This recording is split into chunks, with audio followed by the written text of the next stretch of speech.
Hi guys, how you doing today? I trust you're doing well wherever you're watching this video from. Welcome to For the Love of Cars. I am Arthur and I'd like to remind you that 5th September is going to be the Love for Cars convention. Yes. Now, as a country, we are going through a phase where we have a lot of accidents on the express, on the bypasses, and on our major highways. A lot of accidents are happening, cars are getting destroyed, and people are dying. One of the recent accidents that happened was on the Entebbe Express, where a Toyota Noah rolled, killing at least 2 people, yeah, and obviously endangering others that came out alive. On the Mubende Road, we saw an SUV, could have been a Pajero or a Mazda, that was destroyed beyond recognition. On Masaka Road, we saw a Toyota Hiace that went head to head with a Sinotruk. Now, today, I'm not going to be talking about the accidents where cars go head on. I'm going to be talking about accidents where the cars either roll, you lose control, it goes off the road and falls, and such accidents. Now, today we're going to be talking about why drivers lose control, why they're trying to save their cars. Yeah? Because normally when we have an accident where the driver says, nange satege dechabadewo, nabadde nvuga nenekanga akantu katono negenda, and that's where the saying normally came from, where people say an accident is unavoidable. You hear that people say that again, but I don't judge, an accident is unavoidable. All accidents on the road could have been avoided, and I'm going to be talking about 2 mistakes. Yeah, 2 mistakes that we could probably avoid, but if we can't avoid them, we can at least find a way of remedying the effects that come from them. So sometimes the first mistake doesn't crash the car when you're driving. There is something I want you to understand about some of the accidents that we see on the roads, the express, the bypass, the highways. Yeah, sometimes the thing that finally crashes the car is not the first mistake. You look at your phone, you adjust the AC, you look at your passenger, maybe you simply lose concentration for a minute. Then you look back on the road and realize the car has moved. Yeah, it has moved from where you thought it should be going. Maybe you're approaching, or maybe one tire has touched the shoulder, or maybe you're moving closer to another car, and then immediately panic. You start panicking. You grab the steering and quickly turn the car back. But because you're traveling fast, yeah, the car reacts much more aggressively and not like you expected. You swerve, spare tire. So now it moves too far in the opposite direction, and you panic again. You turn the steering the other way, and suddenly you are no longer driving the car. You are fighting the car. Now, the second mistake, the attempt to aggressively save the car, is what I want us to talk about today. Because sometimes the situation you panicked about was actually very preventable, recoverable. Yeah? So why does the car react so violently? You see, when you're driving a car on the northern bypass or new road, normal roads, and you're doing 30-40 kilometers per hour, you can turn the steering fairly quickly and the drama may be small. But do the same thing at highway speed 100 kilometers per hour, and you are asking the tires to change the direction of a fast moving mass. Your vehicle is heavy. That creates a rapid weight transfer. Then the vehicle begins to move one way when you want it to go another. Yeah?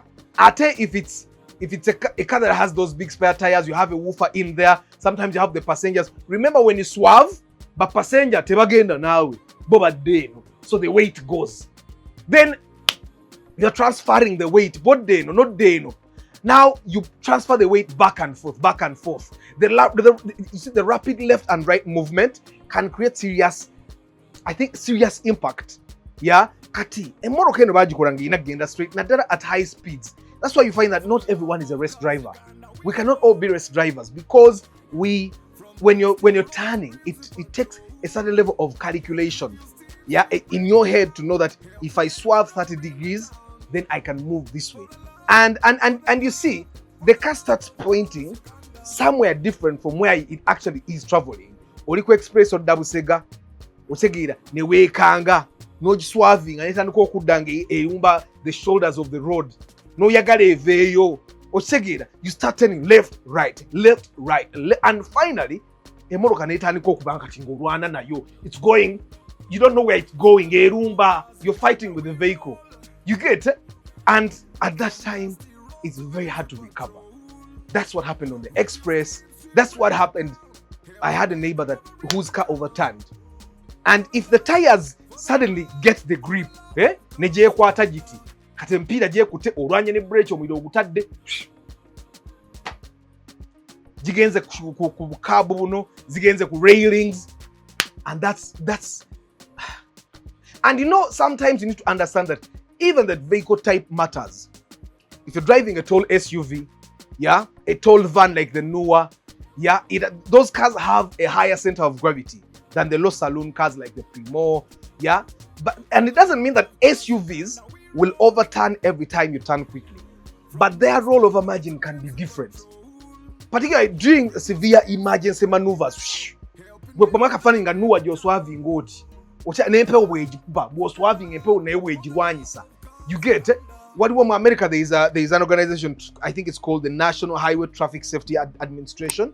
Yes, NHTSA, the National Highway Traffic Safety Administration. They have evaluate they evaluate vehicles for rollover resistance.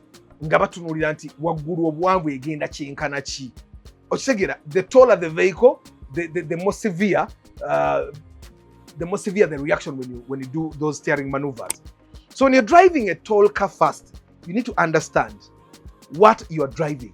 A Prado is not a Formula 1 vehicle. A Prado and Bajita bakaitanga kana kamotoka kamyo kyavuganga. A Prado and the Celica are not the same car. You get it? It's not the same car, because you need to understand kali akatono baka kolanga kabira katambwira wansempe otekalwana nnyo nayo okitegera. That's why you don't find the 2013 model of the Subaru doing rallies. Either you'll find the normal N12s that are really low on the ground. So when you simply because you put nice rims on your Vanguard, it doesn't mean that Vanguard if you say Subaru N12 or what Subaru ya maybe 2013 model no chekako rim, no chekako offset wheels, no gamba wida ke ogole no rumba miti na road no taniko kugobagana ne athaga avuga started project eya tabu. And then of course kati ya mtegede, this first mistake doesn't really cause the accident. It's the second mistake, the reaction. Godda kusimuyo jitunuleko. Yes, you have looked. That's the first mistake. You should avoid it, but you have done it. Now, when you come back and you realize that there is a problem, the second mistake, the swerving, and it's 1 second. I've talked about it before. It's 1 second. And then, of course, there is something we do in Uganda. We modify the car. I said, okay, boss. And you know it's completely natural because of the amps, because the potholes, the bad roads. It's understandable. But how are you raising the car? Sometimes people install spacers. Sometimes they fit a significantly bigger size of the tire. Sometimes you do both, coil springs and spacers, and then sometimes the bigger tire. Now, after raising the vehicle, the problem we do is that we continue driving the car as though the handling characteristics have not been tampered with. Remember, I've been telling you that a bigger tire will even alter the speed meter reading. Now, if it alters the speed meter reading, how are you not sure that it also alters the stability of the car? You need to be very careful here. And not you need to understand that not every spacer automatically makes the vehicle unsafe. And I'm not going to tell you that the bigger tire will overturn your car, because now you're going to start saying Athayagambi. But once you alter the suspension, the height, tire dimensions, and any other parts that the manufacturer set up, you just know that you're altering the vehicle's handling characteristics. Now, I normally recommend that if you're going to raise a car, you see on your the driver door, there is a tag that will tell you which tire is recommended. Then it will also tell you if you want to make your car be to lift the car a little bit, put this size. And normally, if your car came with original rim size 15, the manufacturer will tell you if you want to raise, put rim size 16, but put this tire. My car has it. Everyone's car has those things. You get. Now, before you do modifications, You need to understand your car's ability to survive emergency depends heavily on its condition before you even do modification. Bad shock absorbers, yeah, wrong tire pressure, bad tires, mismatched tires, suspension issues, bush zafa netozichusa, boro yakutuka netojichusa. All these things reduce the margin you have when suddenly asking the car to change direction. This is why I keep saying some modifications may make a vehicle look better or survive roads better, but ask yourself another question. What has the modification done to the way the car behaves at 100 kilometers per hour? Some of you guys modify the cars in nansana or chitezi. Kati emotoka giwakolera chitezi nogireta ogivuge kukubole nga Entebbe Express like it was made for Entebbe Express. You remember when you're modifying the car, you kept saying ewafe mu chitezi eyo kati ogirese ku Express ogivuga speed. So what you should do to make sure that we survive, we stay alive, and this part is very important. Let's say we are in the same situation. You look away briefly and when you look back, you have drifted a little. Your brain is going to scream, turn! But there isn't an immediate obstacle requiring emergency maneuver majority of the time. Your priority should be stabilize the car. Hold the steering wheel firm. Look at where you want the vehicle to go. Don't stare at the sides of the road. Don't look at the shoulders. Don't look at the other car. Now, once you have seen, let the accelerator go. Don't press the brake. You woke up or you went from the AC, you looked at the road and the car had swerved a little. Yeah? Let the accelerator go. Now make your steering correction smoothly rather than don't do that. You get it? Now, if your wheels have actually gone off the paved road onto the shoulder, yeah, the principle becomes even more important. Don't suddenly yank the steering back onto the road. You need to hold the wheel. Reduce the speed. Don't press the brake. Because the moment you let the accelerator go, the speed is obviously going to start going down. Yeah. Now you need to keep the vehicle stable. Check that it is safe to turn. Side mirrors, very important. On our roads to have a border. Nemoroka abasiru. If saying what Jacobodia convoy president iteno. Now, Omazok itself, stay back onto the road, but gently. Because one thing that can happen when a tire is off of the tarmac, you see our roads, Twina tarmac, then Tuvako, the shoulders are normally rougher. Yeah? It means that when you're coming back onto the road, you'll apply a bit more steering because the vehicle doesn't just come back on the road immediately. It's not automatic. So suddenly it will climb onto the tarmac. Now, the energy you're using to come back on the road is not the same energy you should be using when you're on the road. And you need to be very calculating. Now, the car will shoot back on the road and you will panic. You will counter steer. And we are back to the accident we were trying to avoid. I don't know if you get what I'm saying.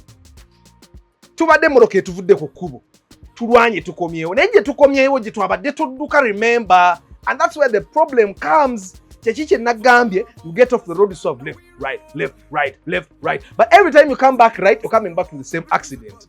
The best way you could have avoided it was staying on the road. You get staying on the road. So don't overcorrect when you're driving. You get, the recovery period. So don't overdo it. So sometimes taking one extra moment to stabilize the car is faster than trying to save it instantly. Tolwana. And then, of course, the other thing that we need to do when we get into situations like that is we need to prevent the panic before it happens. There is an even better technique than recovering from this. Kati, don't create the situation at high speed. Your attention is part of your backing and steering system. Your attention. The WhatsApp message can wait. Looking for something, there is nothing that urgent that you have to look. Don't go under your ononya yochi. Trying to select the perfect song can wait because you're traveling quickly. Entebbe Express of speed chenda. Things are happening very quickly, much faster than your brain can actually appreciate. And leave yourself space. If you're following another vehicle closely, every small distraction becomes an emergency. Nabagamba, the 3-second rule. Me, I don't call it the 3. I read about it. The 3-second rule. You need to be able to, if you're on a highway like the Entebbe Express, make sure there is space enough for another vehicle between you and the car in front of you. And if you're doing very excessive speed, every small steering correction becomes more aggressive. You need to know the tires you have on. You need to know the pressure. Or you know the shocks. My alignment is on or off. Your suspension. Don't wait until you are doing highway speed to discover that something is not right. You need to listen to your car. But why are you over speeding in the first place? Guys, I need you to follow the speed limits. It's not trendy, it's not sexy, but follow the speed limits. Speed does not only determine how quickly you arrive, it determines how much time you have to react, how far the car travels before you respond, how violently the vehicle reacts when you make a sudden steering correction. Accident.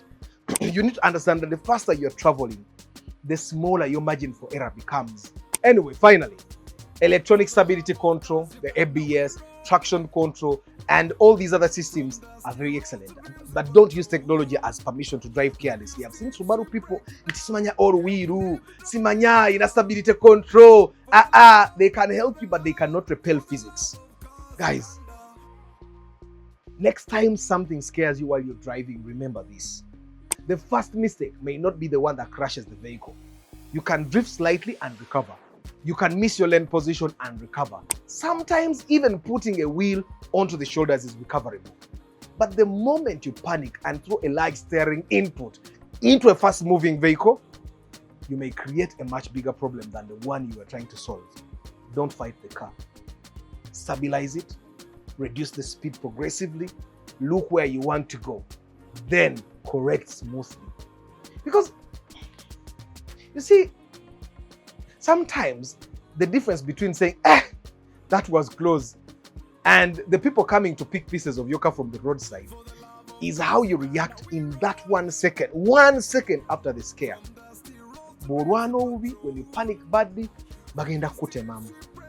Bobera stable, ogenda surviving. But the most important thing, maintain the speed limits and don't panic. Until next time, I am Arthur, and I hope to see you at the Love for Cars convention, where we'll have these and more discussions, safety, enjoying our cars, and of course, buying better cars.